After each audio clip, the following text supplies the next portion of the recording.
ముందుగా వీటిల్లో ప్రసాదం కోసం వేరుగా పానకం వడపప్పు కలిపి ఆ తర్వాత భక్తుల కోసం మళ్ళీ కలుపుతాను. అలాగేనమ్మా. అయితే నన్ను వెళ్ళమంటారా? నువ్వు వెళ్ళమ్మా, అంత నేను చూసుకుంటాను కదా.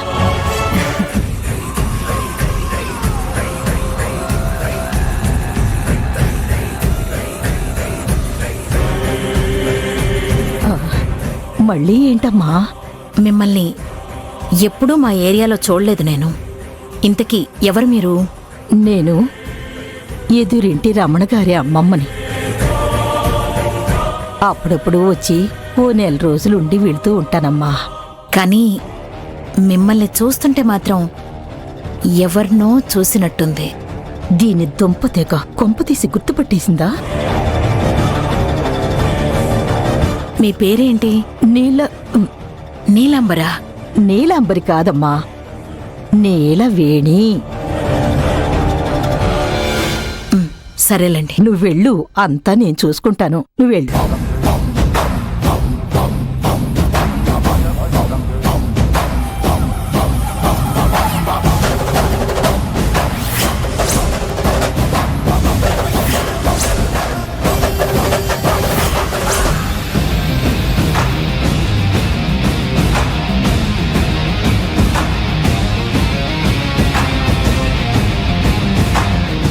ఇంకొద్ది క్షణాల్లో జ్యోతి ఆశలన్నీ దూరం కాబోతున్నాయి.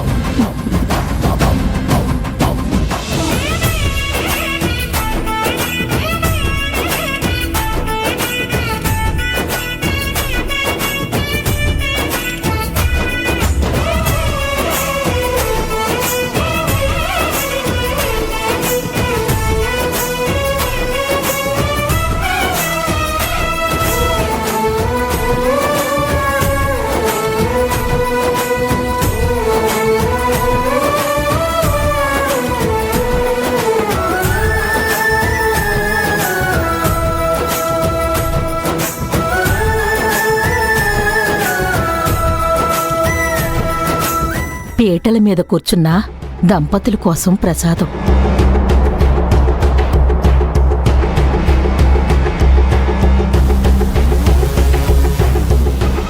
ఓం శ్రీరామాయ నమః. ఓం రామభద్రాయ నమః. ఓం రామచంద్రాయ నమః. ఓం శాశ్వతాయ నమః. ఓం రాజీవలోచనాయ నమః. ఓం శ్రీమతే నమః. ఓం రాజేంద్రాయ నమః. ఓం రఘుపుంగవాయ నమః. సంతోషం చిరునవ్వులు చిందించే లోపే బాధ కన్నీళ్లు పెట్టిస్తుంది. ఎదుర్కోవలసిన గడ్డుకాలం ముందుంది.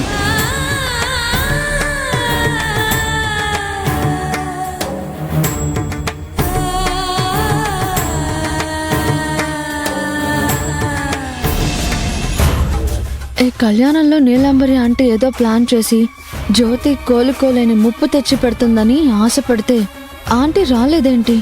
అయినా నప్పించగానే నీలాంబరి ఆంటీ వస్తే వీళ్ళంతా ఊరుకుంటారా? రచ్చ చేసి వెళ్ళగొట్టేరు.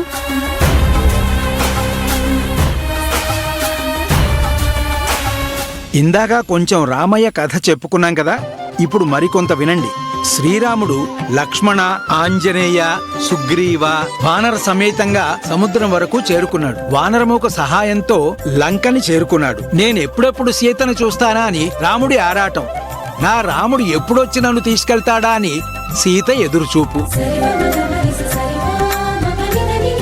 రావణుడి దగ్గరికి రాముడు పంపిన రాయబారం విఫలమైంది. యుద్ధ సన్నాహాలు ప్రారంభమయ్యాయి. మిగతా కథ రాముల వారి కళ్యాణం పూర్తి చేసి ముగిద్దాం. బాబు, నువ్వే స్వయంగా వెళ్ళి అందరికీ అక్షింతలిచ్చి తాళిబొట్టు ఆశీర్వాదం ఇచ్చి తీసుకునిరా. సరే పంతులు గారు.